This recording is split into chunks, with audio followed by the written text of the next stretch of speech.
ओशो कहते हैं स्त्री पुरुष की आंखों में झांककर उसे समझ लेती है, लेकिन पुरुष स्त्री की आंखों में झांककर उसे नहीं समझ पाता, बल्कि आंखों में ही डूब जाता है। इसका कारण है कि स्त्री झांकती है तो समर्पण के साथ झांकती है, इसलिए वो तुम्हें समझ लेती है, लेकिन पुरुष झांकता है तो अपने पुरुषत्व के अहंकार के साथ, इसलिए वो उसे नहीं समझ पाता है। बीच में अहंकार आ जाता है। अब जरा सोचो, जब कोई स्त्री किसी पुरुष की आंखों में देखती है, वो केवल उसे नहीं देख रही होती, वो उसके भीतर के संसार को महसूस कर रही होती है। वो उसके डर, उसकी कमजोरियां, उसकी भूख, उसकी अधूरी इच्छाएं सब कुछ बिना बोले पढ़ लेती है, क्योंकि स्त्री का प्रेम दृष्टि से नहीं, हृदय से देखता है। पर जब पुरुष किसी स्त्री की आंखों में झांकता है, वो देखने नहीं, पाने के लिए देखता है। वो समझने नहीं, वश में करने के लिए देखता है। और यही वो पल है जहां से दूरी शुरू होती है। पुरुष सोचता है कि उसने प्रेम किया, पर असल में उसने अधिकार चाहा, और स्त्री सोचती है कि उसने खुद को दे दिया, पर असल में उसने आत्मा से समर्पण किया। समर्पण और अधिकार, ये दो शब्द बहुत छोटे लगते हैं, लेकिन इन दोनों के बीच पूरी मानवता का संघर्ष छिपा है। ओशो कहते हैं, जहां प्रेम है वहां अधिकार नहीं हो सकता, और जहां अधिकार है वहां प्रेम नहीं रह सकता। स्त्री की आंखें प्रेम की झील हैं, जिसमें अगर तुम उतरो तो तुम्हें अपने ही प्रतिबिंब का सत्य दिखाई देगा। लेकिन पुरुष अक्सर उस झील में उतरता नहीं, वो केवल ऊपर से देखता है और कहता है कितनी सुंदर है। वो नहीं जानता कि सुंदरता केवल आंखों में नहीं, बल्कि गहराई में छिपे उस मौन में है, जहां मैं और तुम दोनों खो जाते हैं। पुरुष जब स्त्री की आंखों में देखता है तो उसके भीतर एक आग उठती है, मैं इसे जीत लूं, मैं इसे पा लूं, और इसी अहंकार की आग में प्रेम जल जाता है। वो समझ नहीं पाता कि स्त्री को पाने के लिए नहीं, समझने के लिए आना पड़ता है, क्योंकि स्त्री को जीता नहीं जा सकता, वो तो केवल महसूस की जा सकती है।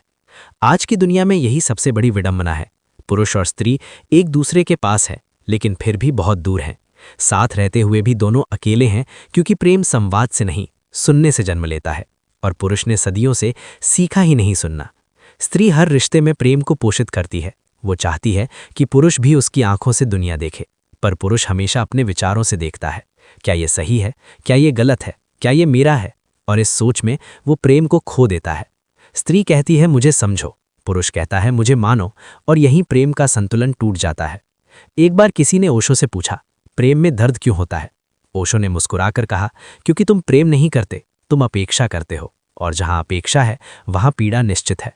स्त्री अपेक्षा नहीं करती, वो देती है, पर पुरुष सोचता है कि उसने कुछ खो दिया, और यही सोच प्रेम की हत्या कर देती है। जब स्त्री तुम्हें देखती है, वो तुम्हारे अतीत, तुम्हारे भय, तुम्हारे झूठ, सब कुछ बिना बोले समझ लेती है। वो न दंड देती है, न निर्णय, वो बस स्वीकार कर लेती है, और इसी स्वीकार में छिपा है प्रेम का असली रहस्य।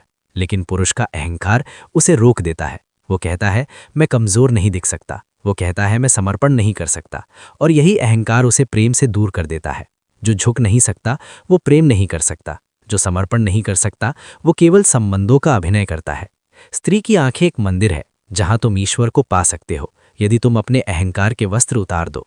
लेकिन अगर तुम पुरुष होकर केवल जीतना चाहते हो, तो तुम उस मंदिर के बाहर ही रह जाओगे, क्योंकि प्रेम का द्वार तभी खुलता है जब भीतर कोई मैं नहीं बचता।